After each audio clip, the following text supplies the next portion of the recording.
Margarita, buenas noches. Buenas noches.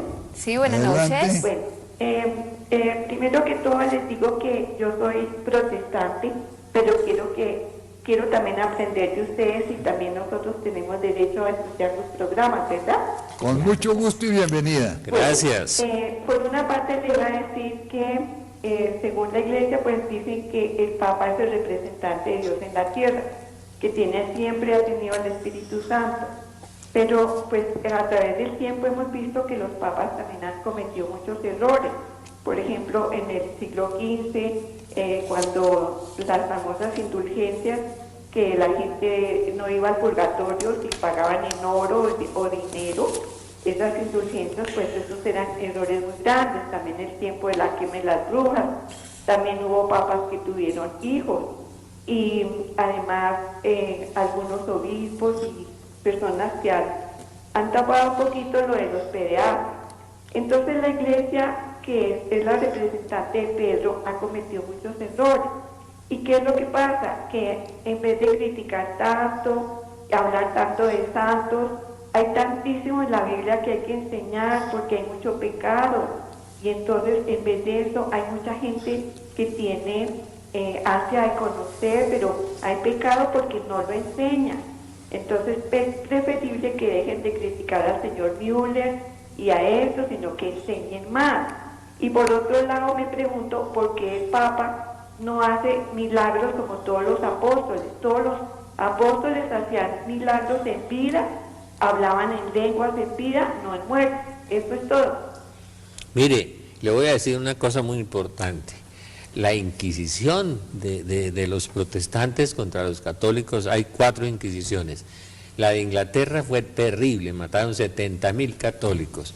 La de los príncipes alemanes que seguían a Lutero fue una persecución terrible contra los católicos y los mataron muchísimas veces. Los protestantes también se han equivocado, es que el trigo crece con la cizaña. Ha habido 266 papas y ninguno se ha equivocado en materia de fe. Hay muchos pastores evangélicos con unos escándalos terribles, como Jimmy Swaggart en Estados Unidos, ¿no?, que han dado unos escándalos feroces, o el otro que se robó millones de dólares y lo metieron 45 años a la cárcel. Es que el trigo crece con la cizaña, somos pecadores. Y ha habido papas que sí han hecho milagros. Por ejemplo, San Pío X hizo muchos milagros, curó leprosos, hizo unas cosas. Pero el don del Papa es preservar el patrimonio de la fe, y lo han conservado. Nunca se han equivocado los 266 papas, pero el trigo y la cizaña es muy abundante en la iglesia evangélica. Yo le puedo contar toda una historia de eso.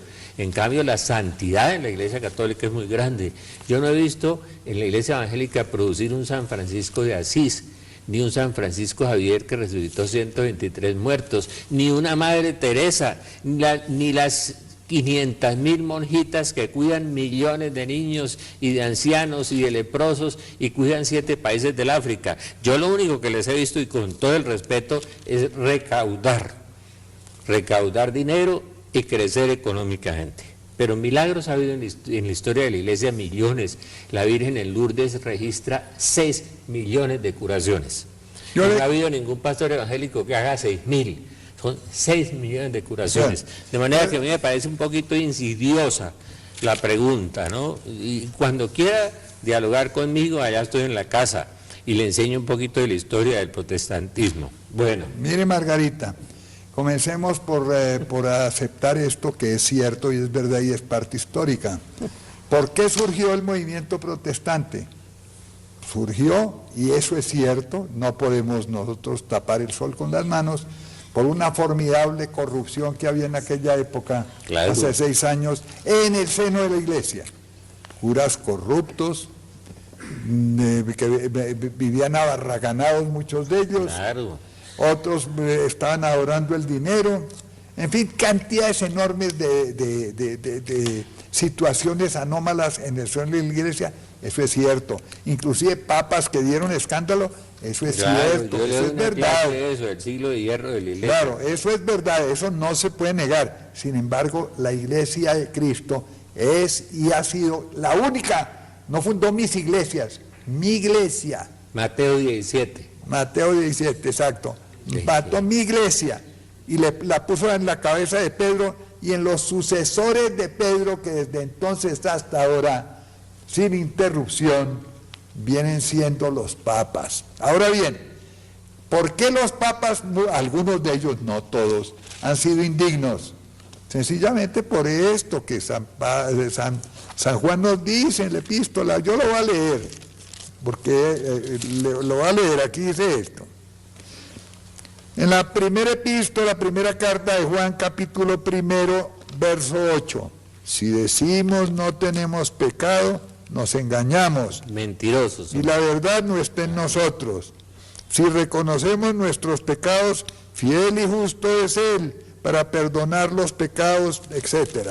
Y luego dice, quien dice yo no tengo pecado es un mentiroso. Mentiroso. De modo que todos, desde el Papa para abajo, mi querida Margarita, y tú también, y yo, yo te gano a ti y a todos. Todos somos pecadores, todos. Y don Martín Lutero, que se sacó una monja y se casó con ella. También, es que y todos. la persecución de los príncipes alemanes contra los católicos. Y por apoderarse de los bienes eclesiásticos, porque era la avaricia y la codicia. Claro. Mire, Margarita, es que tenés que estudiar la historia. Todos somos pecadores, los papas son pecadores, los curas son pecadores, papas santos. Los obispos son pecadores. Pero ¿qué pasa? Incluso los mismos apóstoles de Cristo eran pecadores. Comencemos por Pedro, ¿no lo negó 3 veces? Claro. Y se escondió a la hora de la pasión. Claro, se escondió cobardemente. Todos somos pecadores. Pero una cosa es que seamos pecadores y otra cosa muy distinta que no tengamos, si es que el Señor nos dio esa autoridad para gobernar su iglesia. Claro. A Pedro se la dio, dijo, tú eres piedra. Y sobre tú que eres piedra, yo edificaré mi iglesia. Y los sucesores de él tienen eso mismo, Margarita. No, pero mire, la iglesia tiene millones de veces más luces que oscuridades. Mucho más luces que los evangélicos, perdónenme. Tenemos 1000 obras sociales en Bogotá. No recogemos el dinero para comprar un carro último modelo ni un avión, sino muchas obras sociales. Y no le reclamamos el 10 exacto a la gente, sino benévolamente. Es casi una cosa insignificante el diezmo que cobra la iglesia. Claro, Como que hay que pensar en todo eso, Margarita, ¿no? No tiene ella carro, casa y beca. Nosotros tenemos madres Teresas, de esos que cuidan 20 millones de pobres. Bueno. Scott Hahn asistió a una de las escuelas protestantes más conservadoras del país. Él tenía una profunda pasión por Cristo y las Escrituras. A la edad de 26 años se le pidió que fuese el decano de un seminario protestante. Pero al igual que muchos de sus colegas, Scott tenía ideas equivocadas sobre la Iglesia Católica Romana que eran profundas.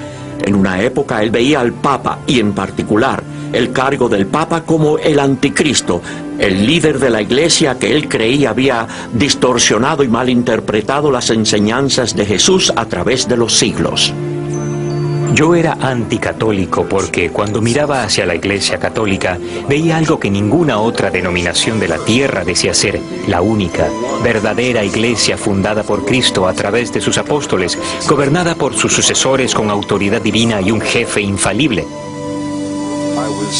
Yo me formé recibiendo instrucción de hombres que tenían un profundo aprecio por la Reforma protestante, especialmente los escritos de Martín Lutero, y de él yo adquirí una fuerte repulsión por lo que la Iglesia Católica representaba, porque yo veía a la Iglesia Católica como corruptora del Evangelio sencillo, complicándolo con toda clase de invenciones humanas que no tenían por qué estar allí, y que no estaban allí al principio.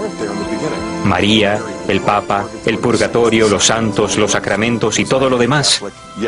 ¿Era yo anticatólico? Sí, era anticatólico con una especie de venganza, porque yo veía a la Iglesia Católica como una institución humana. Yo no podía discernir la institución divina. Es muy parecido a cuando alguien oye hablar maravillas de los vitrales de una parroquia en particular. Va uno allí, se para en la acera y mira, y lo que ve son estas ventanas de cristal de colores y piensa: ¿y por qué tanto alboroto? No tienen nada de particular, pero no las mira desde adentro Y eso es lo que la oración y el estudio me llevaron a ver. Yo miré a la Iglesia Católica desde adentro y descubrí el trabajo de Jesucristo, mi Salvador. Hoy, Scott, su esposa Kimberly y sus niños viven en Steubenville, Ohio. Scott es profesor de teología en la Universidad Franciscana y toda la familia es ahora miembro de la Iglesia Católica. El viaje de Scott hacia la fe católica comenzó cuando empezó a cuestionar una de las enseñanzas básicas de Martín Lutero, sola fide. Lutero, junto con Juan Calvino, discrepó de las enseñanzas de la Iglesia Católica. Ellos sostenían que la justificación o el perdón de nuestros pecados por Dios sucede solo por medio de la fe. Ellos propugnaban que solo tenemos que creer en Dios y nuestros pecados serán perdonados, que solamente creer en Dios nos asegura el cielo. No importa cómo decidamos actuar o responder a ese amor. Esas ideas crearían una enorme división dentro de la Iglesia Católica y marcan el comienzo de la Reforma y la aparición de las iglesias protestantes. Scott Hahn, después de cuidadoso estudio y oración, llegó a descubrir el hecho histórico de que Lutero y sus seguidores hicieron cambios en las Escrituras para ajustarlas a sus creencias personales. Martín Lutero y Juan Calvino habían malinterpretado y falsificado las enseñanzas de San Pablo sobre el punto de justificación por la fe. Al insistir que la justificación es solo por la fe, Lutero tuvo efectivamente que insertar la palabra alemana solo en Romanos 3:28, y una vez que lo hizo, lo convirtió en su grito de batalla. El lema de la Reforma Protestante era sola fide. Solo la fe, una frase que San Pablo nunca usó, una frase que Lutero tuvo prácticamente que inventar. En efecto, una frase que el Espíritu Santo solo inspiró en uno de los autores del Nuevo Testamento, San Santiago, en la Epístola de Santiago 2:24. No es solo por la fe que el hombre se justifica. Por eso es que Lutero llamó a la Epístola de Santiago una epístola de paja, porque contradecía lo que él estaba convencido era el Evangelio, el puro y simple Evangelio. Mientras más yo empezaba a comprender que el Dios que justifica es un Padre, y al justificarnos Él no solo está exonerando o perdonando a criminales como juez, sino que Él está adoptando y reconciliando a los hijos e hijas con Él mismo a través de su Hijo eterno. Más cuenta me daba de que la justificación no podía ser solo por la fe, porque así no es como una familia funciona. Es imposible para una criatura simplemente decir, mira papá, yo te creo, y eso es suficiente. Yo no tengo que obedecerte, pero por gratitud y porque tengo buen corazón te obedeceré si me parece. Pero yo no tengo que obedecerte para ser tu hijo. Bueno, esta clase de actitud es rebelión y es lo opuesto a la fe. Así que mientras más me adentraba en los escritos de San Pablo y comprendía mejor los antecedentes de compromiso de Pablo, más me daba cuenta de que Lutero lo interpretó todo muy mal. Los primeros protestantes también enseñaban lo que era llamada sola scriptura, que las escrituras por sí solas son la fuente de toda la autoridad en la Iglesia, que la tradición en la Iglesia y lo que ha sido transmitido por los primeros apóstoles al resto de la Iglesia en los siglos subsiguientes no tiene autoridad alguna. Descubrí que en ninguna parte la Biblia enseña que las Escrituras solas son nuestra única autoridad. Por el contrario, descubrí que la Biblia señala la sagrada tradición, como se encuentra en Tesalonicenses 2:15 y en 3:6. Pablo dice, conserven las tradiciones que reciben de nosotros, por escrito o de palabra. Así que tenemos la Escritura y la tradición oral, y a los tesalonicenses se les enseñó que tenían que conservar ambos. Para Scott, el punto final para el que tenía que encontrar respuesta era el papel del Papa. ¿Quién era este hombre? ¿Y tenía él en realidad la autoridad para ser el pastor de 1 billón de católicos en todo el mundo? Scott encontró la respuesta en las Escrituras, cuando Jesús escoge a Simón Pedro para ser el primer papa de su iglesia. Esto ocurre en el capítulo 16 de Mateo, cuando Jesús le da las llaves del reino. Todo comentarista católico o protestante que explica esos versículos sabe que Jesús estaba citando a Isaías 22:22, en donde el hijo de David, el rey Ezequías, le confía a uno de sus ministros reales las llaves del reino para que todo el mundo sepa que este hombre, Eliakim, ya no es solo un ministro real, él es el primer ministro porque tiene las llaves del reino. Así que antes de esto, Pedro era uno de los 12 apóstoles, uno de los ministros. Pero una vez que Jesús le confió las llaves del reino, esto quería decir que Pedro era el primer ministro. Y eso era algo más que un puesto, era un deber. Así que aquí vemos a Jesús, hijo de David, estableciendo su reino a través de sus apóstoles. Y como dice en Mateo 19, Jesús les dijo, se sentarán en 12 tronos para juzgar a las 12 tribus de Israel, pero uno de ustedes será el primer ministro. Por lo tanto, al estudiar la Biblia, descubrí que no solo sola fide era falso, sino la sola escritura también.